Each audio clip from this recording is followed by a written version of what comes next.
Olá, eu sou Augusto. Nós estamos aqui para a aula 3 do nosso curso do MIT App Inventor. Hoje nós vamos falar sobre elementos lógicos e de controle. Na última aula, nós falamos sobre interfaces de usuário e os conceitos que são importantes para fazer uma boa interface de usuário. Então vamos começar a aula de hoje.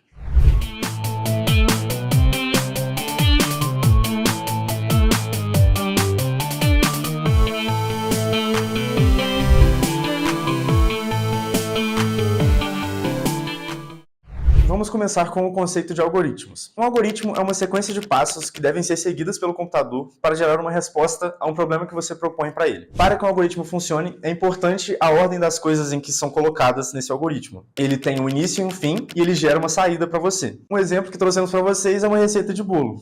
Você não pode assar o bolo enquanto você não misturou a farinha. Tem que ser tudo na ordem certinha. A codificação é o processo de implementar um algoritmo. Ele serve para traduzir o que um engenheiro quer fazer ou um programador quer fazer por um site, um aplicativo, por exemplo. Então, a codificação ela permite que o usuário se comunique com o computador por meio de uma linguagem que é, por exemplo, o MIT App Inventor que a gente usa. Existem alguns tipos de codificação. Nós vamos trazer aqui dois tipos. O tipo do MIT App Inventor, que é a codificação baseada em blocos, mas mais comumente existe a codificação textual, que é utilizada em outros contextos, nos contextos mais gerais de aplicativos e algoritmos, enfim. Vou falar um pouco agora do que consiste um algoritmo, que no caso são os elementos de controle, as variáveis e os elementos lógicos também. Como eu havia mencionado, é muito importante que exista uma sequência lógica coerente. Como eu falei no exemplo do bolo, não faz sentido você bater a massa do bolo depois que você já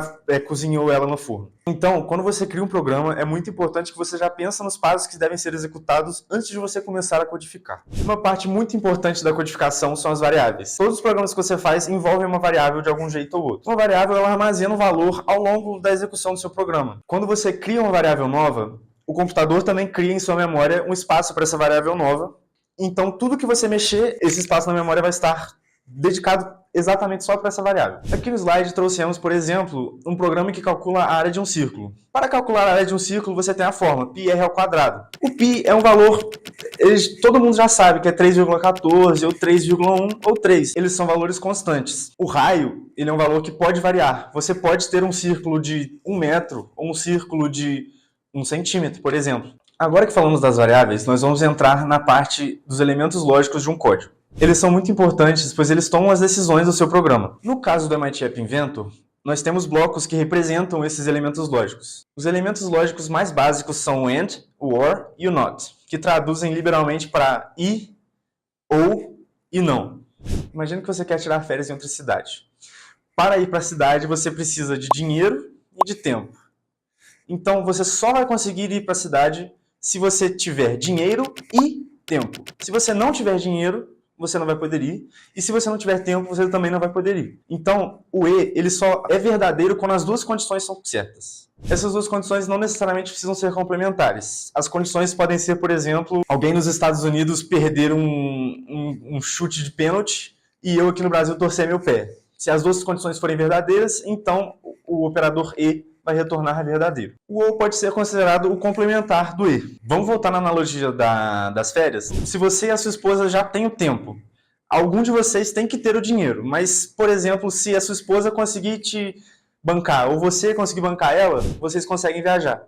Então não importa se você não conseguir bancar a sua esposa. Se ela consegue te bancar, então tá tudo certo. Então, basta que uma das condições que você está comparando esteja correta para que o operador OU retorne verdadeiro. O operador NOT, ele inverte tudo que foi falado nos outros operadores lógicos. Então, por exemplo, no operador AND, quando você tem duas condições verdadeiras, dá verdadeiro. Mas quando você coloca uma negação nessa operação lógica, esse resultado é falso. No caso do OU, para que a operação seja verdadeira, uma das condições tem que ser verdadeira. Então, quando você coloca a negação na frente do OU, qualquer coisa que seja verdadeira vai virar falso. Então vocês podem ver no caso do E que só existe um caso em que ele retorna verdadeiro, que é quando as duas condições são verdadeiras.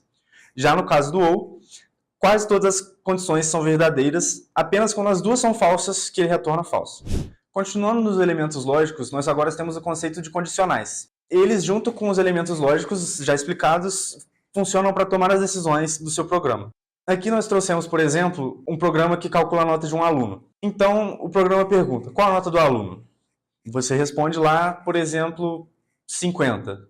A nota que eu falei é maior ou igual a 60? 50 é maior ou igual a 60? Não.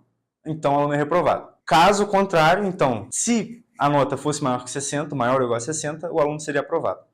Para que essa lógica funcione, nós temos um bloco também no MIT App Inventor que faz isso para nós. Quando vocês puxam esse bloco, vocês veem que tem 3 textos: o se, o então e o se não. Então, na lógica do português, se alguma coisa é verdadeira, então alguma coisa acontece. Se essa coisa não é verdadeira, outra coisa acontece. Vocês podem ver que no próprio bloco tem espaços diferentes para colocar essas coisas. No se, você coloca a condição que você quer verificar se ela é verdadeira ou falsa. No então, você coloca o que acontece quando essa condição é verdadeira. E no se não, você coloca o que acontece quando essa condição é falsa. Para usar todos os elementos que a gente aprendeu até agora, nós temos um algoritmo de ir para a escola. Então, num dia comum de escola, o que acontece? Você acorda, você se levanta da cama, você escova os dentes, você toma o banho. Então, todas as etapas de plano que você não pode pular um para o outro. Óbvio que você pode escovar o dente ou tomar o banho antes, mas você não pode escovar o dente antes de você ter levantado da cama. Aqui já entra o conceito de condicionais. Quando você vai se vestir, você se pergunta, tá frio? Se tá frio, você veste um casaco. Se não tá frio, você vai com uma camisa e uma bermuda mesmo. Então você toma café e você vê se tá chovendo, por exemplo. Tá chovendo? Leva um guarda-chuva. Se não tá chovendo, não importa também. Então você sai de casa e você chega na escola. Isso é um exemplo de algoritmo. Então você pode perceber que tem todas essas etapas que precisam ser seguidas. Nesse caso, nesse exemplo, você pode ver que algumas etapas realmente podem ser executadas em formas diferentes, mas é sempre bom seguir uma lógica. Então, gente, essa foi a nossa terceira aula do nosso mini curso de MIT App Inventor. Espero que tenham gostado.